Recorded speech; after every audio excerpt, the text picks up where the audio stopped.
en eso. ¿Cómo arruinar la vida de sus hijos? Número 1. Comenzando desde que nacen, dele a su hijo todo lo que desea. El principio 2, cuando dice malas palabras, ríase con él. 3, no le dé nunca enseñanzas espirituales. Espere a que tenga 21 años para que decida por sí solo. Evite usar palabras o frases como no, está mal, no lo hagas. Esto puede desarrollar un serio complejo de culpa. Levante todo lo que él va dejando tirado para que desarrolle el hábito de tirar toda la responsabilidad sobre los demás. Ahora, la policía de Houston desarrolló una serie de indicaciones para los padres interesados en sus hijos en desarrollarlos adictos. ¿Cómo desarrollar un hijo adicto?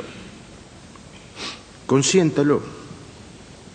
Dele todo lo que quiere si usted puede hacerlo. Cuando él hace algo malo, puede regañarlo, pero nunca lo castigue.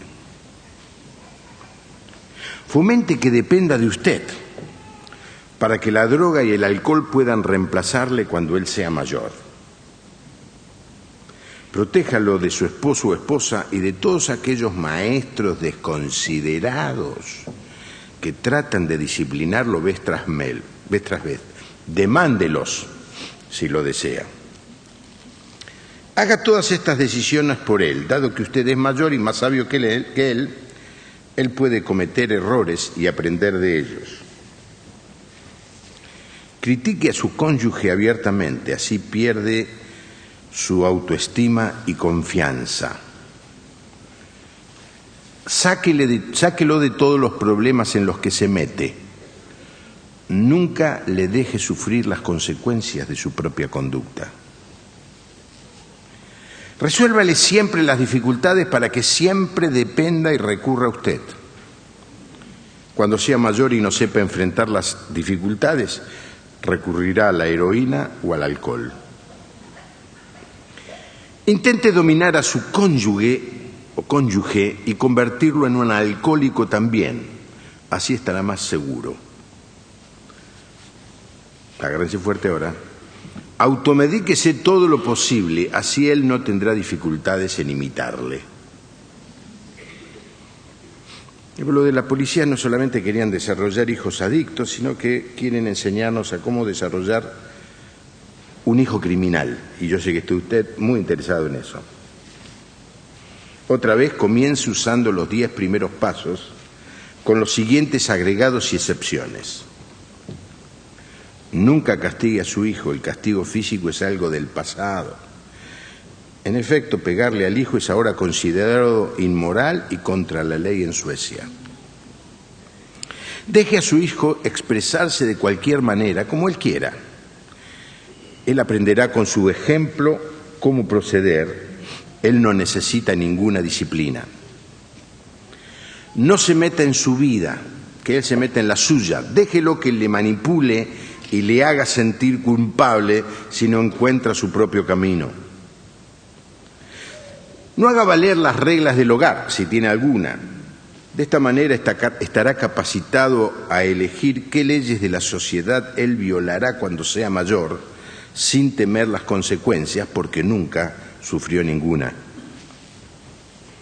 No lo moleste con tareas domésticas. Hágalas todas por él. Cuando sea mayor puede ser irresponsable y acusar a otros cuando sus responsabilidades no son cumplidas. No se cruce con él cuando está enojado, puede lastimarle. Ayudará si usted cree sus mentiras, aún usted puede decirles algunas a él. Critique abierta y frecuentemente a otros para que él entienda que es mejor que los demás. Dele mucho dinero sin que él haga nada. Páguele generosamente si él hace algo por la casa. Usted no querrá que él piense que solo la satisfacción por cumplir con su deber es suficiente premio. El modelo de Dios para los padres. ¿Qué dice la palabra de Dios? ¿Cómo podemos criar a nuestros hijos?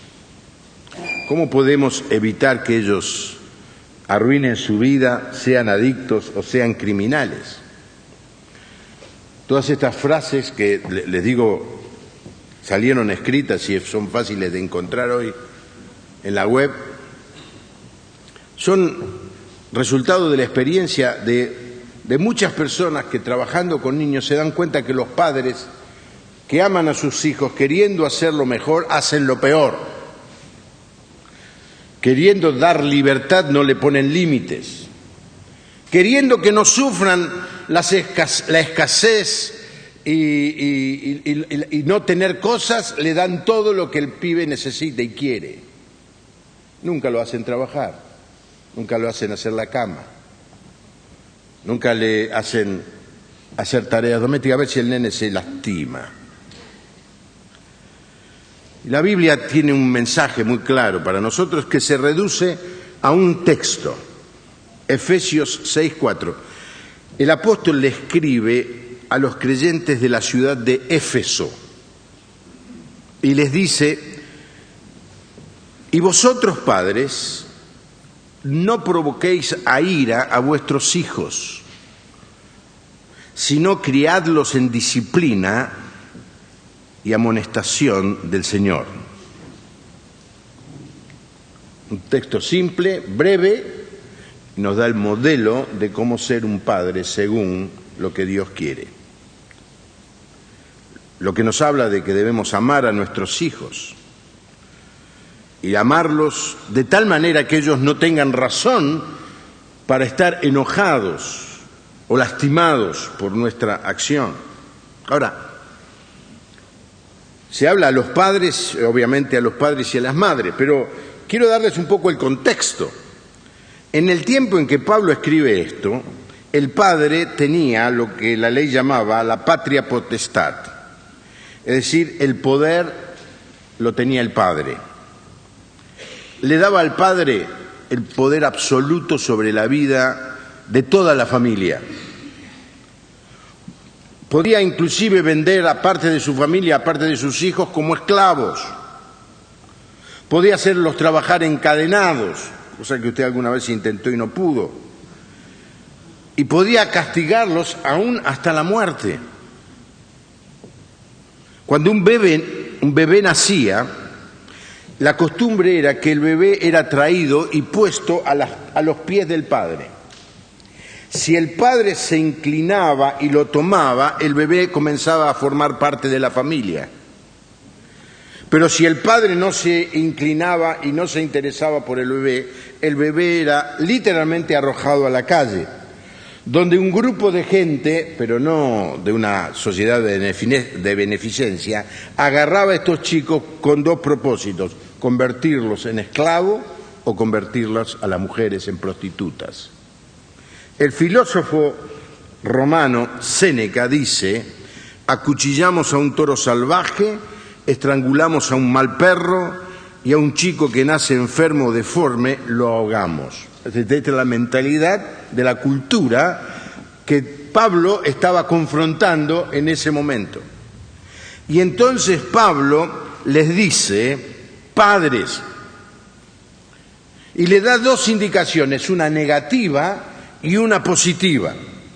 La negativa es: no provoquéis a ira a vuestros hijos, o no irritéis, o una vieja versión decía: no exasperéis, no hagáis que se enojen hasta llegar a tener ira en el interior. Ahora, lo que va a suceder en el transcurso de esta noche es que muchos adultos que están aquí van a recordar cómo el padre los trató, cómo fueron criados. Cuando terminó la reunión se acercó un joven y me dice: Juan Pablo, ¿puedo hablar con usted? Le dije: sí, ¿cómo no? Me dice: exactamente todos los puntos que usted definió son los que son la actitud de mi padre hacia mí. Y es lo que le ha sucedido a muchísima gente, muchísimas personas viven con el recuerdo de la falta de amor, de la violencia del padre. Yo quiero decirle a estos hermanos que uno debe, en el nombre del Señor, sanar esa herida. Y se puede hacer, no se puede olvidar, pero se puede sanar. Se puede sanar si uno sigue los pasos bíblicos que nos llevan a reconocer la herida y luego a perdonar a quien me hirió. Ahora, ¿de qué manera los padres pueden provocar a ira, irritar, hacer enojar a sus hijos? Y no estoy hablando del enojo circunstancial, porque todo el tiempo le decimos algo a un hijo, apaga la televisión, andate a dormir, el nene se enoja. Pero no estoy hablando de ese enojo. Estoy hablando de lastimarle las emociones al punto que esa persona, que ese chico crece con una herida que supura todo el tiempo. Déjenme señalarles algunas maneras de irritar a nuestros hijos. La primera es la sobreprotección. Madres, ajustense los cinturones. Sofocarlos, ponerles un cerco, nunca confiar en ellos, nunca darle la posibilidad para que se desarrollen de manera independiente. Lo que sucede es que si los ahogás con tu sobreprotección, comenzarán a resentirse contra el padre o contra la madre. Esa madre que le dice al hijo, nene, abrigate. Mamá, tengo 25 años y estoy jugando a la paleta en la playa. Es verano. Las madres abrigan todo el tiempo a sus hijos. ¿Por qué se ríen?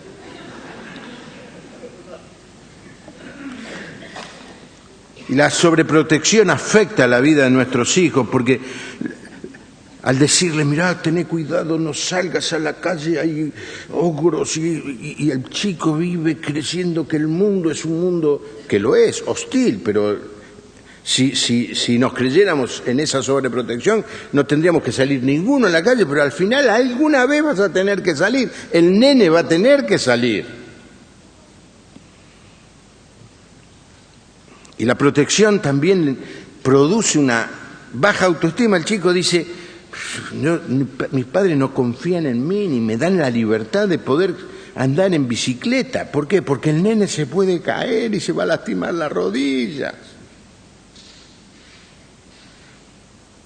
Y ustedes saben que lo que produce la sobreprotección es hijos rebeldes.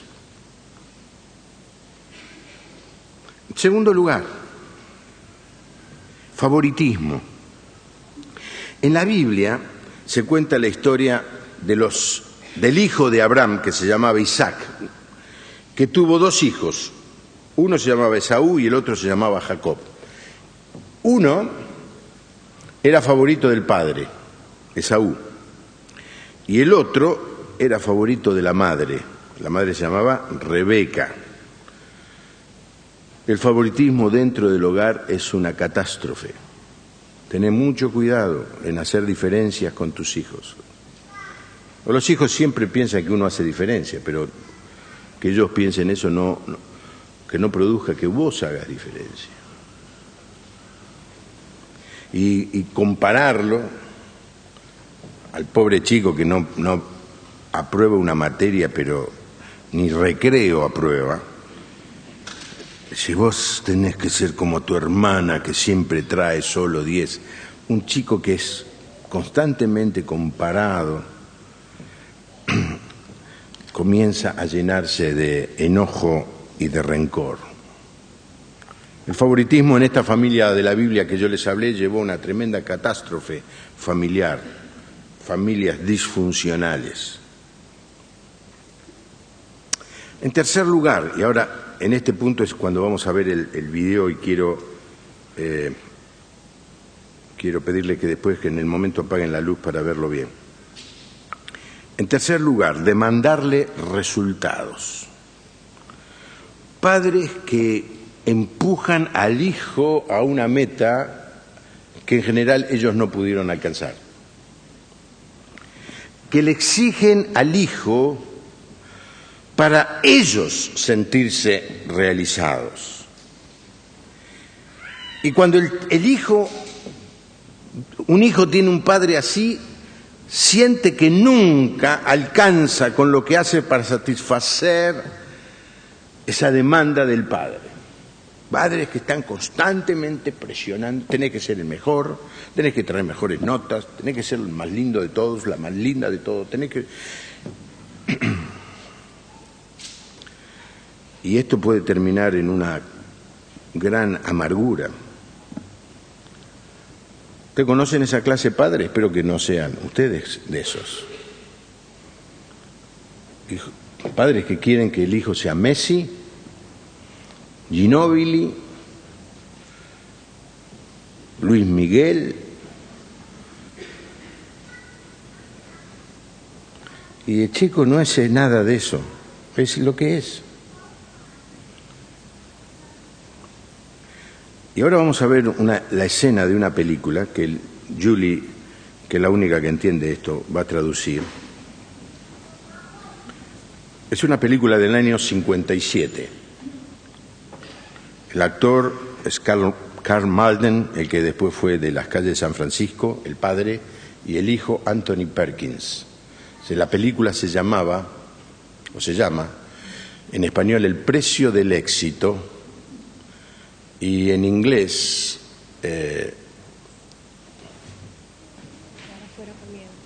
Tené miedo de que te saquen del partido. No pudimos doblarla, pero ella lo va a traducir. Es la historia verdadera de un hijo que fue empujado por el padre de una manera alevosa, y terminó el chico en la locura. Bueno, voy a intentar.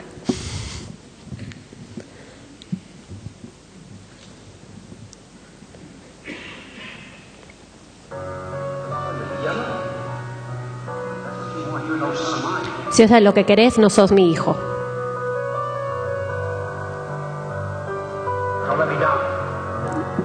No me defraudes.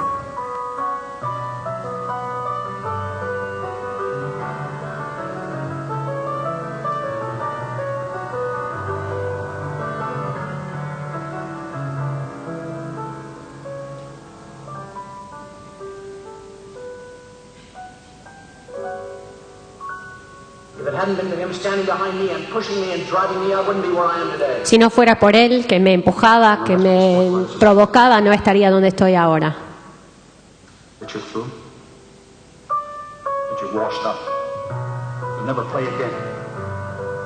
¿Sabes lo que dicen? Que se acabó, que nunca volverás a jugar. ¿Eso es lo que querés? No importa lo que yo haga, nunca es suficiente. Me estás matando.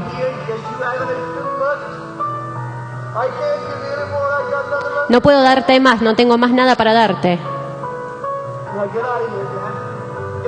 Anda, salí.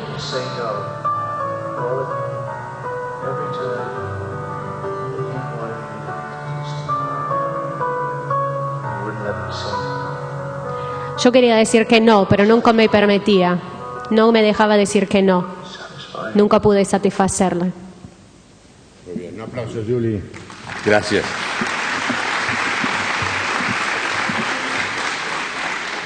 Un padre que no se conformaba con nada y que lo presionaba y lo presionaba y lo presionaba hasta que lo llevó al chico a la locura. Un caso verídico. El jugador se llamaba Jean Piersal. Lo pueden encontrar en el rabino Google. En cuarto lugar, provocamos a ira a nuestros hijos cuando los desanimamos, cuando nunca tenemos con ellos una palabra de aprobación. Somos tan exitistas, tan perfeccionistas, que no importa lo que hagan, nunca reciben una palabra de aliento, de aprobación, que les ayude. Yo sé que algunos padres, para poder aprobar lo que hacen sus hijos, tienen que desarrollar una gran autocreatividad,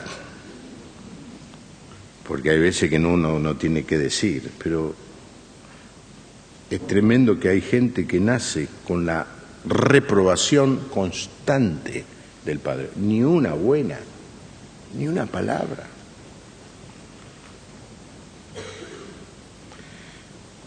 En quinto lugar, hacerlo sentir que está de más.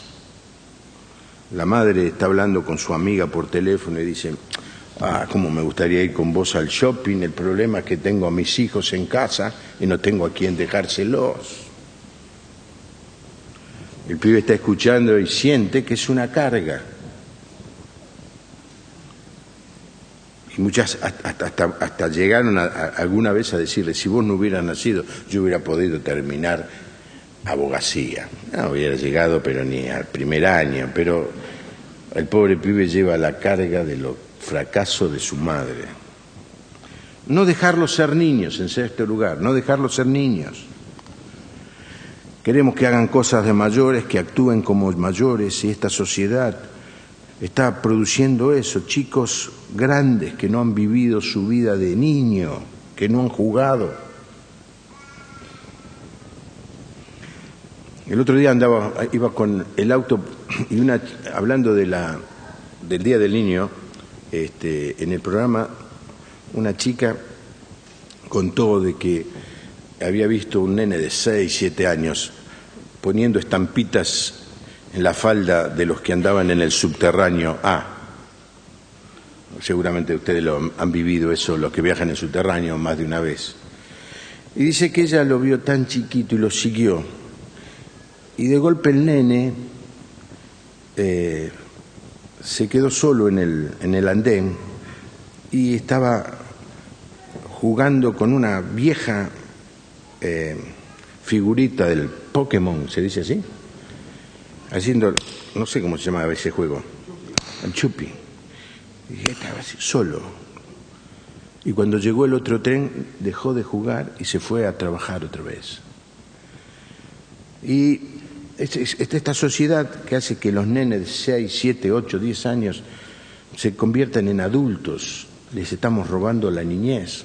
Si ustedes van a un cumpleaños de chicos de 9, 10 años, los padres, una insensatez mayúscula, le organizan fiestas a los chicos igual que la de los grandes. ¿Creen que le hacen un favor? ¿Cómo más que otras cosas podemos hacer para provocar a ir a nuestros hijos? Descuidarlos. Se cuenta la historia de el rey David. David tuvo muchos hijos, David.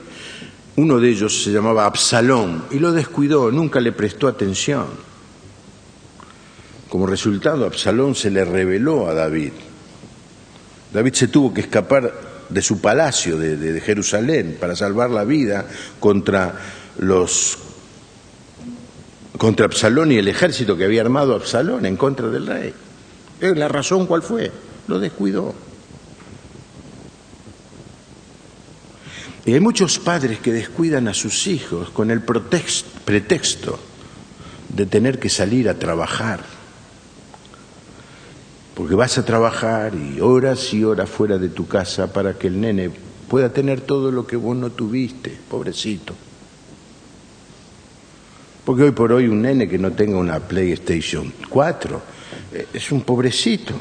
Pobre nosotros que jugábamos con una rueda de bicicleta y a las bolitas en la calle y a las escondidas y al burro cachurra, con cachurra montado. Éramos unos pobres pibes, no nos divertíamos nada porque no teníamos PlayStation. Hay muchos padres tratando de darle todo a sus hijos, los descuidan. El chico vive solo, pasa horas solo. Cuando cuando mis hermanos eran más chicos, porque yo Mi papá compró el primer televisor cuando yo tenía 20 años, para que ustedes se den idea. Y mis hermanos se escapaban e iban a mirar televisión a todos los vecinos. ¿Y qué podían ver? El Capitán Piluso con su amigo Coquito. Sancho Panza, Poncho Negro. Hoy el nene está solo en la casa y tiene acceso a cualquier basura. Porque está solo en la casa, porque el padre lo abandonó.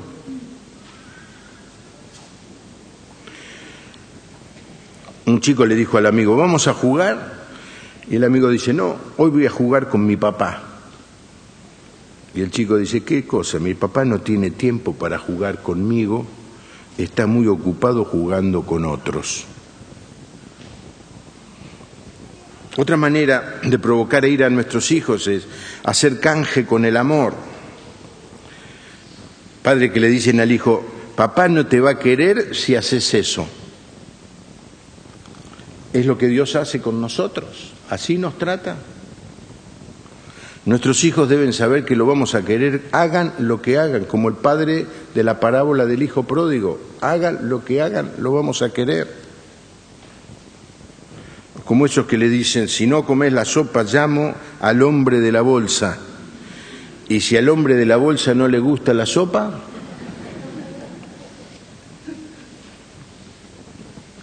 y por último, palabras ofensivas y castigos físicos crueles. Yo no estoy en desacuerdo de algún tipo de paliza física, los 5 tomos de la psicología aplicados en la zona que Dios preparó para tal efecto. Pero hay padres que se les pasa la mano, se le va la mano con golpizas, y quizás haya alguno aquí que cuando era chico sufrió eso. Pero no solamente eso, palabras descalificantes, groseras, violentas. Yo siempre cuento la historia de una chica que no hace un par de años vino, pero vive en Estados Unidos. Y estábamos en la capilla, todavía no habíamos venido aquí, yo hablé un mensaje relacionado con esto y ella vino y me contó. Su madre permanentemente la denigraba. Inútil, estúpida. Como esta chica había nacido con un cuerpo generoso, y lo trato de decir con cierta diplomacia, abundante, la madre le decía gorda, inútil. Así se crió esta chica. Le costó años sanar esa herida. Y puede ser que alguno de ustedes haya vivido alguno de estos padres. Y ahora tengo que decirles, vos podés en el nombre del Señor cerrar el capítulo, perdonando a tu padre que te lastimó. Si no vive, simplemente decíselo al Señor. Señor, perdono a mi padre, me abandonó, me trató mal, me lastimó, abusó de mí. ¿Tu madre o tu padre? Y entregarle esa carga al Señor, esa herida al Señor. Dice, Señor, no sé qué hacer con esto, pero me lo quiero sacar, quiero que me sanes. No es la mejor manera, no es esconder. La mejor manera es confesar. Si vive tu papá, andá y decile, papá, te quiero decir que lo que me hiciste me dolió, pero me enseñaron en la iglesia que te tengo que perdonar. Y vengo a decirte que te perdono y que te amo como mi padre. No es fácil.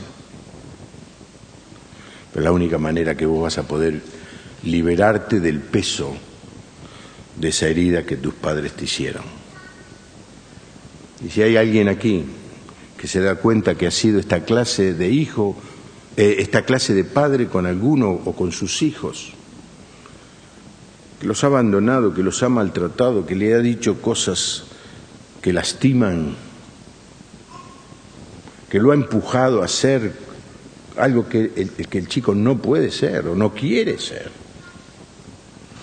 Es un buen momento para que vayas a tu hijo y te sientes con él y tengas un rato con él y le digas: perdóname,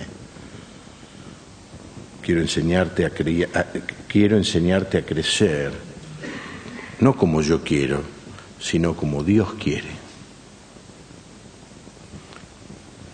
Así que el consejo en negativo es: no provoquemos a nuestros hijos a la ira. Alguien escribió esto que seguramente ustedes alguna vez han leído: si un niño vive siendo criticado, aprende a condenar. Si vive en un ambiente de hostilidad, aprende a pelear. Si vive donde es ridiculizado, aprende a sentirse inferior. Si vive siendo avergonzado, aprende a sentirse culpable. Pero si un niño vive siendo alentado, aprende a tener confianza. Si vive en un clima de tolerancia, aprende a ser paciente. Si vive siendo alabado, aprende a apreciar a otros. Si vive en un ambiente de rectitud, aprende a ser justo. Si un niño vive seguro, aprende a tener fe. Si un niño vive siendo aprobado, aprende a autovalorarse. Si vive siendo aceptado, aprende a encontrar amor en el mundo. Ahora, el texto tiene una parte positiva y dice: si no, criadlos en disciplina y amonestación del Señor. Disciplina. La palabra tiene que ver con entrenar, con enseñar, con instruir. En el libro de Hebreos también dice con castigar, con poner límites, con corregir. Y esto es lo que debemos hacer con nuestros hijos. Un hijo debe ser premiado cuando obedece, pero debe ser castigado cuando desobedece. Así aprenden que en la vida las acciones tienen consecuencias. Lo que pasa es que los padres son perezosos, negligentes y evitan los problemas. Entonces nunca disciplinan a un hijo, nunca le llaman la atención o le castigan. De alguna manera, no estoy hablando del castigo físico, para que el chico no se sienta mal. Entonces el chico hace lo que quiere y nunca sufre las consecuencias. Pero no es así en la calle. Si uno pasa un semáforo en rojo y la policía lo para, uno tiene que pagar las consecuencias. Esa es la ley. Y muchas veces los padres no quieren disciplinar a sus hijos porque son cómodos. Cuando hablo de los padres estoy hablando del padre y la madre. Nunca le quiere poner límites, nunca le quiere decir que no. Nunca asume su responsabilidad de adulto para enseñarle que las acciones tienen consecuencias. Y dice que lo debemos hacer en la amonestación. ¿Qué es amonestación? En la instrucción verbal, es decir, hablarle, enseñarle, darle consejos, darle indicaciones, decirles cuáles son las normas de la vida. Y el texto, y la frase final, dice: si no, es decir, no hagan esto, no hagan todo esto, sino que criadlos, educarlos en disciplina y amonestación del Señor. Ahora, acá es muy interesante. No está hablando de la disciplina o la amonestación de Sokolisky o de los gurús de la televisión que dan clases de cómo educar a los hijos. No está diciendo eso. Está diciendo en la disciplina del Señor. Porque Dios quiere que nuestras familias se ajusten a su voluntad. Y la Biblia es el manual de toda buena familia. Y aquí podés aprender a cómo criar a tus hijos. Lo sorprendente es que hay cristianos que confiesan ser cristianos, pero buscan soluciones a sus problemas o indicación a cómo deben llevar la vida como padres en cualquier lado, menos en la palabra de Dios. Y el texto dice, críenlos en la disciplina y la amonestación del Señor. Léele a tus hijos las historias bíblicas. Contales de Abraham, de Isaac, de Jacob. Mostrale que las acciones tienen consecuencias.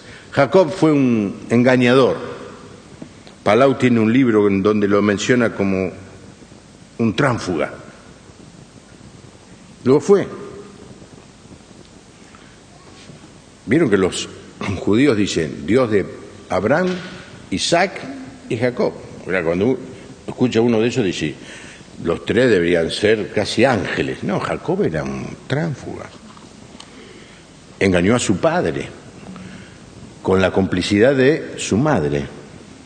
Se llevó la bendición del primogénito cuando él no era el primogénito. Pero la historia cuenta que después él se tuvo que escapar, porque si no el hermano lo mata. Se escapó y estando en el exilio, se enamoró de una chica que se llamaba Raquel. Y el padre de Raquel le dice, te la doy como esposa, pero tenés que trabajar 7 años para que yo te la dé. 7 años, hay que estar enamorado, hermano, ¿eh?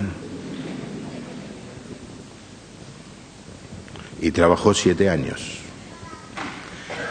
En esa época, los ambientes nupciales no tenían mucha luz. En un hotel llegó un matrimonio y dice, no, dice, la única habitación libre que tenemos es la habitación nupcial. Dice, ¿cuál es la diferencia con las otras? Ninguna, dice, pero el televisor no anda y nadie se dio cuenta. Pero en este caso, este hombre tuvo relación sexual con su esposa y a la mañana se despierta, qué susto se llevó. El padre, en vez de darle a Raquel, le había dado a otra hermana que no sabía a quién enganchársela y se la dio a Jacob. Se llamaba Lea. Jacob salió enojadísimo. Me cambiaste, no iba a decir gato por liebre, pero sonía nada más en este caso. Lea por Raquel. Ah, sí, querés a Raquel 7 años más. Es decir, la historia dice, vos sos un engañador, vas a vivir recogiendo el engaño. ¿Por qué? Porque a los hijos hay que enseñarle este texto de Gálatas. Todo lo que el hombre sembrare, eso también se gana. Señale a tus hijos la palabra de Dios. Criadlos en la disciplina y amonestación del Señor. Si nunca lo hiciste, juntate con ellos y enseñarles las historias bíblicas. Y la palabra de Dios va a ser algo maravilloso en tu vida y en la vida de tus hijos. Para terminar, ¿qué haría diferente, se pensó alguien, si tuviera una segunda oportunidad? Dice, amaría más a mi esposa delante de mis hijos. Me reiría más con mis hijos de nuestros errores y de nuestras pequeñeces. Escucharía más atentamente aún a los más chiquitos. Sería más honesto acerca de mis debilidades y nunca pretendería ser perfecto. Oraría de manera diferente. En vez de enfocarme en ellos, oraría más por mí. Haría muchas más cosas juntos con mis hijos. Me dedicaría a animarlos más y a alentarlos más. Les prestaría más atención a las pequeñas cosas de la vida, palabras y hechos. Finalmente, si pudiera hacer todo de nuevo, compartiría a Dios más íntimamente con mi familia cada cosa pequeña, y cada día lo usaría para guiarlos a ellos al Señor. Amén. Vamos a inclinar nuestro rostro. En primer lugar, quiero que aprovechemos un minuto de silencio para, si hay alguien que ha sido violentado y lastimado por su padre y todavía lleva el dolor de esa herida, que en esta noche pueda comenzar el proceso de sanidad.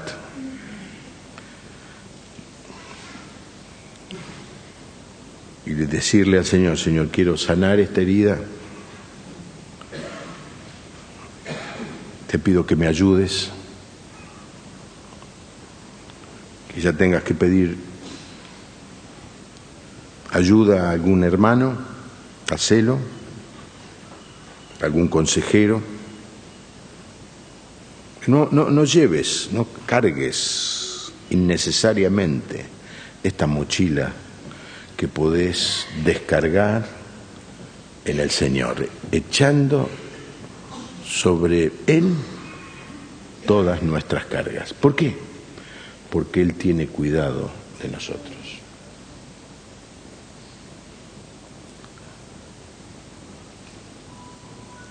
Alguien se acercó una vez y me dice: yo no puedo perdonar lo que mi papá me hizo.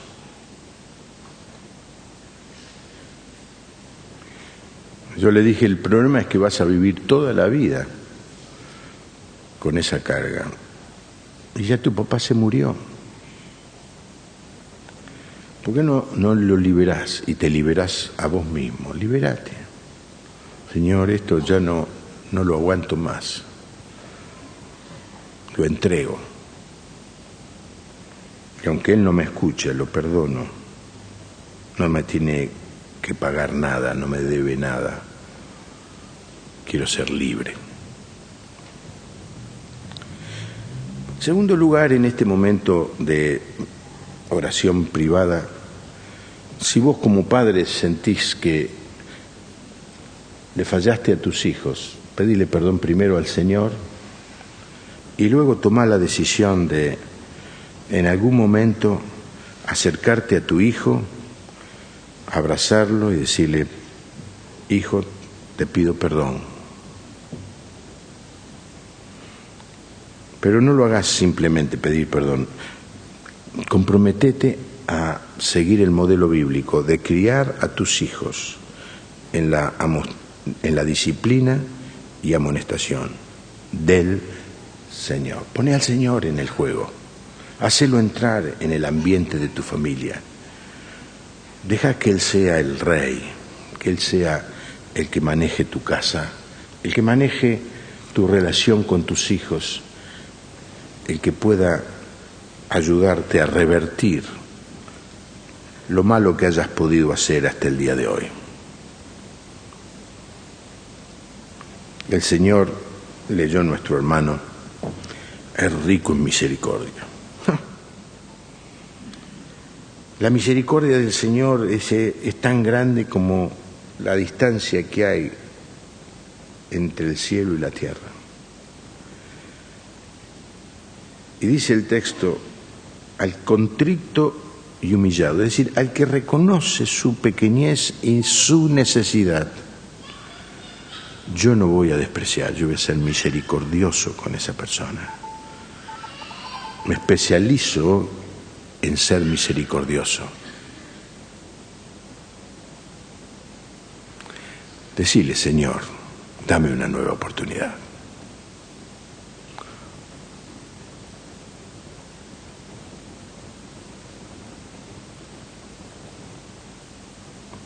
Gracias, Señor, por haber podido dar este mensaje a tantos padres, tantas madres en esta noche. Gracias, Señor, porque tu palabra es el recurso que nos dejaste para ser padres, madres, esposos, esposas, hijos, hijas, que enriquezcan la vida de los demás y traigan alegría a tu corazón. Señor, que aquel que está herido hoy comience el proceso de sanidad. Aquel que se equivocó comience el proceso de restauración. Para que tengamos aquí en nuestra congregación no hijos perfectos, porque no los hay, hijos sanos y felices, que en el futuro sean siervos tuyos. Te pedimos esto en el nombre del Señor Jesús. Amén, amén, amén. Como se dan cuenta, tengo un gran resfrío y no quisiera contagiar a toda la congregación, así que no voy a saludar a nadie de cerca. Así que los saludo a todos lejos. Si estornudo, la mitad se que muere. Si necesitas ayuda, pedí ayuda. Estamos los pastores aquí. O acércate a la persona que oró con vos y decirle, mira, este es mi problema, me gustaría seguir charlando, orá por mí. Y aquellos que están en medio de la lucha, criando a sus hijos, que el Señor les dé la fortaleza y la sabiduría para buscar en la palabra de Dios el recurso que nunca falla. Amén. Nos ponemos de pie y cantamos la doxología. Fa mayor. Mientras estaba orando, sonaba en mí al Padre, Hijo, Redentor. Fa mayor. Fa. Doxología es una palabra que se da a los himnos, canciones que cantan al Padre, al Hijo y al Espíritu Santo. Este es el más conocido de todo. Al Padre, Hijo, Redentor y Espíritu Consolador,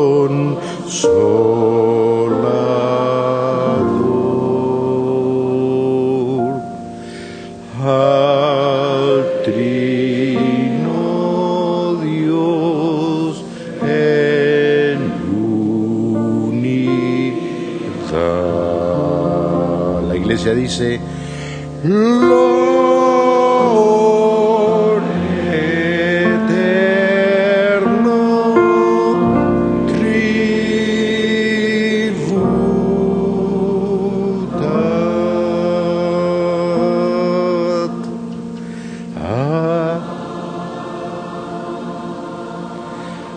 Amén.